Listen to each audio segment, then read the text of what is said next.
2000 வருஷங்களுக்கு முன்னால தாக்சில்லான்னு ரொம்ப பிரபலமான ஒரு பல்கலைக்கழகம் இருந்தது.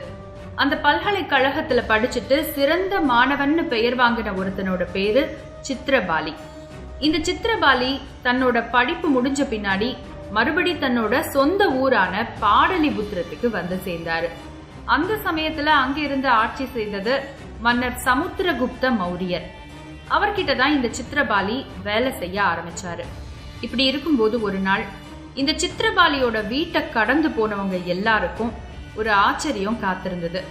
அவரோட வீட்டு முன்னாடி ஒரு அறிவிப்பு பலகை வைக்கப்பட்டிருந்தது.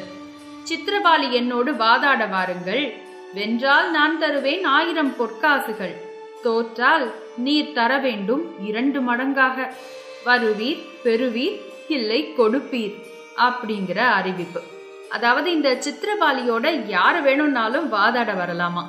அந்த வாதத்துல அவங்க வெற்றி பெற்றா அவரு அவங்களுக்கு 1000 பொற்காசுகளை கொடுப்பாராம்.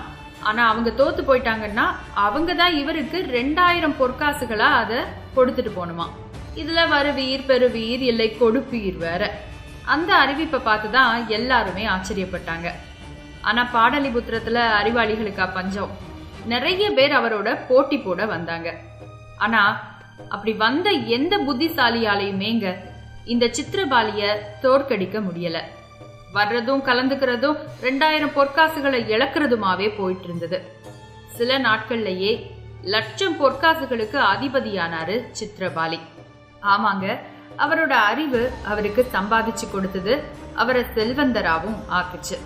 அதே நேரத்துல அவருக்கு கர்வத்தையும் உண்டாக்குச்சு. இத்தனை அறிவாளிகளுக்கு பெயர் போன பாடலிபுத்திரத்துல என்ன ஜெயிக்க ஒரு பயலும் இல்லையே அப்படின்னு அவரு அடிக்கடி நினைச்சுக்குவாரு. அடுத்தடுத்து நடந்த நிறைய வாதங்கள்லயும் ரொம்பெல்லாம் மூளையை கசக்காம சாதாரணமாவே ஜெயிச்சுட்டு வந்தாரு. இப்படி இருக்கும்போது தாங்க ஒரு நாள் இந்த சித்திரபாலிக்கு தாங்கிட்ட இருக்கிற பொற்காசுகளை எல்லாம் பத்திரமா பாதுகாக்க சில செம்பு பானைகள் தேவைப்பட்டது. அதனால பக்கத்துல இருக்கிற ஊர்ல இருந்து சில செம்பு பானைகளை அவரு வரவழைச்சாரு.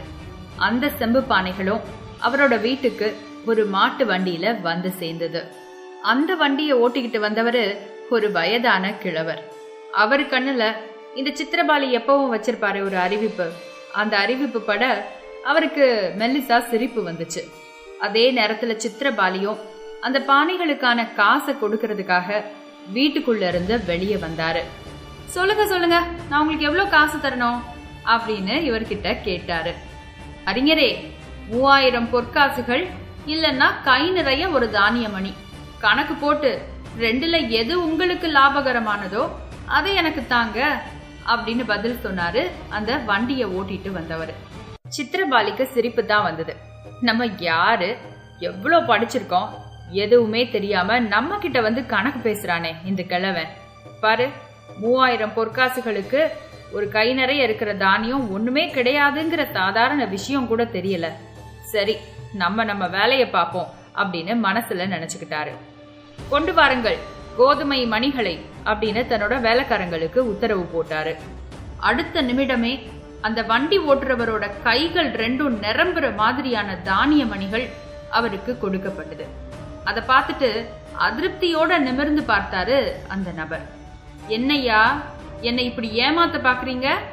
நான் கேட்டது என் கை நிறையிற மாதிரி ஒரு தானிய மணி, ஒரே ஒரு தானிய மணி. ஆனா நீங்க எனக்கு தந்திருக்கீங்க பாருங்க, குந்து மணி அளவுக்கு இருக்கக்கூடிய கோதுமை மணிகளை கை நிறைய. எனக்கு இதெல்லாம் வேண்டாம். சொன்ன மாதிரி ஒரு கை நிறையிற அளவுக்கு ஒரே ஒரு தானிய மணிய மட்டும் கொடுங்க, இப்பவே போயிடுறேன் அப்படின்னு கத்தி அந்த தெருவையே அதிர வச்சாரு. சித்திரபாலிக்கு அப்போதான் மண்டையில உரைச்சதுங்க. அந்த கிழவர் முட்டாள்தனமாலாம் எதுவும் கேட்கல, வார்த்தையில தான் அவர்கிட்ட விளையாடி இருக்காரு அப்படின்னு. ஆனா சித்திரபாலி தான் அதை சரியா புரிஞ்சுக்கல. நமக்கு எல்லாம் தெரியும் அப்படிங்கிற அவரோட எண்ணம் அவரை சரியா புரிஞ்சுக்க விடல. அப்புறம் என்ன, அது வரைக்கும் யார்கிட்டயுமே வாதத்துல தோற்று போகாத சித்திரபாலி அந்த கிழவர்கிட்ட சாதாரணமாக பேசிக்கிட்டு இருந்த பேச்சிலேயே தோற்று போனாரு.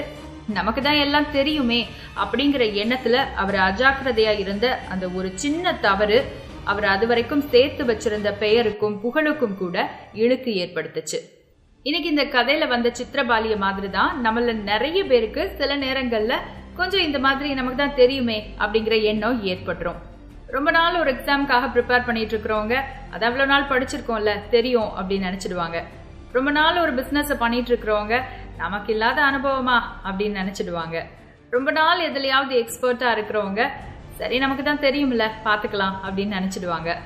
ஆனா இந்த உலகம் கொஞ்சம் வேகமா முன்னேறிட்டே இருக்கு அப்படிங்கறதையும் கொஞ்சம் வேகமா அப்டேட் ஆயிட்டே இருக்கு அப்படிங்கறதையும் வல்லவனுக்கு வல்லவன்னு ஒருத்தன் இருப்பான் அப்படிங்கறதையும் நம்ம மறக்கவே கூடாது. நம்ம எவ்வளவுதான் ஒரு விஷயத்த பத்தி நல்லா தெரிஞ்சு வச்சிருந்தாலும் அந்த விஷயத்துல அஜாக்கிரதையோட இருக்கக்கூடாது. விழிப்புணர்வோட மட்டும்தான் எப்பவும் இருக்கணும். அப்போதான் நம்மளோட வளர்ச்சி தொடர்ந்துகிட்டே இருக்கும் அப்படின்னு சொல்லிட்டு இந்த கதையை நான் முடிச்சுக்கிறேன்.